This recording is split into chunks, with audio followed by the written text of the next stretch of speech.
Good evening good evening Srinivas గారు. గౌరీ గారు. తాజా రాజకీయ పరిణామాలు యాజ్ ఏ జర్నలిస్ట్గా మీ అబ్జర్వేషన్.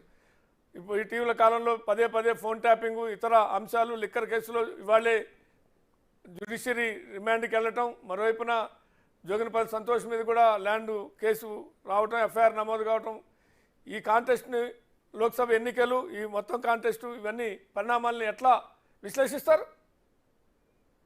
డెఫినెట్లీ బీఆర్ఎస్ బాగా ఇబ్బందిలో పడ్డది. ఒకటి, చాలా మంది లీడర్స్, ఎమ్మెల్యేస్ కానీ లీడర్స్ కానీ మనకు కాంగ్రెస్ కి జాయిన్ అవ్వటం, కాంగ్రెస్ పార్టీకి వెళ్ళిపోవటం. సెకండ్, ఇక్కడ లిక్కర్ కేసు కవిత గారు అరెస్ట్ చేసి ఈడీ తిహార్ జైలు పంపించారు.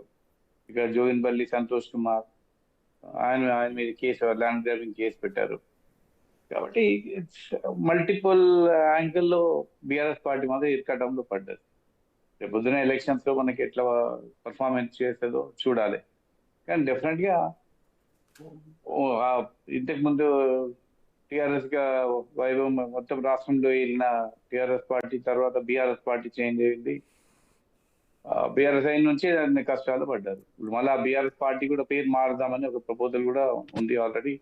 ఎందుకంటే వాళ్ళ లీడర్ వినోద్ కుమార్ గారు రీసెంట్ గా చెప్తా ఉండేది ఏంటంటే more than 80% of the party leaders మళ్ళీ పేరు మార్చాలి, బీఆర్ఎస్ నుంచి మళ్ళీ రివర్ట్ చేసి టీఆర్ఎస్ పెట్టాలని. కాబట్టి పేరు మార్స్తే మళ్ళీ రేపు పొద్దున పబ్లిక్ లో ఆదరణ ఉంటుందా లేదా అని నాకు చెప్పలేము. కానీ డెఫినెట్లీ పార్టీ మాత్రం ఇబ్బందులు ఉంది.